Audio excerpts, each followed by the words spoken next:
Good morning, students. Yesterday we have learned water and its properties, that is physical properties. So now we will discuss about chemical properties of water. So first chemical property is amphoteric in nature. Amphoteric means ability to act as an acid as well as base. That's why that compound having amphoteric in nature. It acts as an acid as well as base. So first property of water is amphoteric in nature. So water acts as an acid with NH3 and base with hydrogen sulfide. Here NH3 means ammonia. What is? Water acts as an acid with ammonia and acts as base with hydrogen sulfide. Here water is reacted with ammonia to form hydroxide ion as well as ammonium ions. Okay, so here water is act as an acid because one proton is donor to NH3. So proton donor, the compound which act as a proton donor is called acid. Here, what is that here? Proton donor. Here proton acceptor. So proton acceptor, the compound is called base. So that's why at a time, here water can act as a acid as well as base. That's why water having amphoteric in nature. It is a first property. Next property, water can be easily reduced to hydrogen by highly electropositive metals. Here sodium is a high electropositive metal. So what happened here? Water is reacted with sodium metal to form sodium hydroxide and water. Sodium hydroxide and hydrogen gas will be liberated. So here very careful, it is a very violent reaction. It is very violent reaction. Next, water is oxidized to oxygen in photosynthesis. Already we know that photosynthesis, it is an important concept. Okay, so plants, so here plants by the using of carbon dioxide and water make a glucose and liberated oxygen. The process is called photosynthesis. Here how many moles? 6 moles of carbon dioxide is reacted with 6 moles of water to form glucose, that is C6H12O6, and 6 moles of oxygen will be liberated. And another property here, so fluorine is reacted with water to form 4 moles of H plus ions and 4 moles of fluoride ions as well as oxygen gas will be liberated.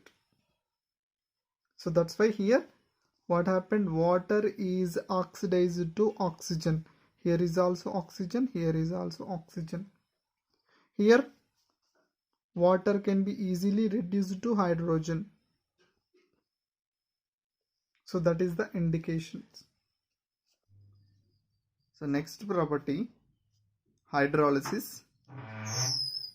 Due to high dielectric constant, it has a very strong hydrating tendency, or it has a very strong hydrating agent.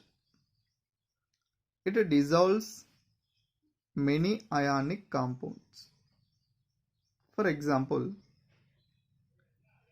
tetraphosphorus decaoxide on hydrolysis gives 4 moles of phosphoric acid. What is the name? Phosphoric acid. Very, very important. The question is rising from here. What is the name of H3PO4? Or which of the following identify the phosphoric acid? H3PO4 is very, very important. Next, silicon tetrachloride on hydrolysis to give silicon dioxide and 4 moles of hydrochloric acid. Here silicon dioxide is very, very important. And sometimes the question is rising here. The only reactant is given, write the products or identify the products following the reaction. Next, third one is azide ions. What is the name here? N-3 is a azide ions. Azide ions on hydrolysis to give ammonia and 3 moles of hydroxide ions. So this is the information about hydrolysis of water. So here very, very important, phosphoric acid H3PO4 and silicon dioxide. And next one is azide ions. Okay. Next, the last one is hydrates formation. Hydrates means what is the water molecules are surrounded to that compound. So both are different, hydrolysis and the hydrated. Hydrates means just water molecules are surrounded that compound. Okay. So here many salts can be crystallized as hydrated salts, but the formation of hydrates is different. Here 3 types of hydrates here. First one is coordinated water. And the question is rising here, what is the example for coordinated water? Just only. Okay. What is that example for the coordinated water? Here hexa aqua chromium.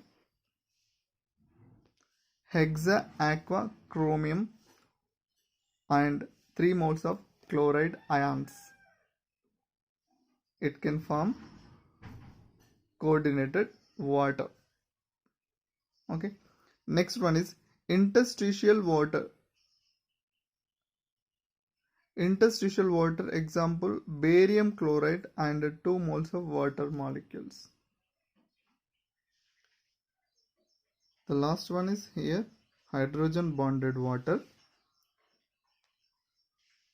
Example for the hydrogen bonded water hydrates formation here tetra aqua copper sulfate. So here the water molecules are surrounded by copper by hydrogen bonded. This is the example of one of the example. So whenever the compound is given in bracket, we called complex ions. So here this is a complex salt because anion part is given and the cation part is given, anion part is given. That's why it is a called complex salt. So it is also called complex salt. Next one is water in copper sulfate, also formation of hydrogen bonded water hydrates. So these 2 examples for hydrogen bonded water. And the coordinated water hexa aqua chromium anion 3 chloride ions. This is example for the coordinated water. And interstitial water is barium chloride and the hydrogen bonded is water is tetra aqua copper sulfate ion, and the water in copper sulfate also example for the hydrogen bonded water. Very, very important these example for the coordinated water, example for interstitial water, hydrogen bonded water is very, very important. The question is rising from here, in copper sulfate 5 moles of water, how many water molecules are form hydrogen bonded with copper sulfate. Only one water molecule, out of 5, only one water molecule can form hydrogen bonded with copper sulfate is very, very important. The question is very, very important. Here is also the question is rising here, and the question is given here. Out of 5 moles, only one water molecule form hydrogen bonded with copper sulfate. Okay, students.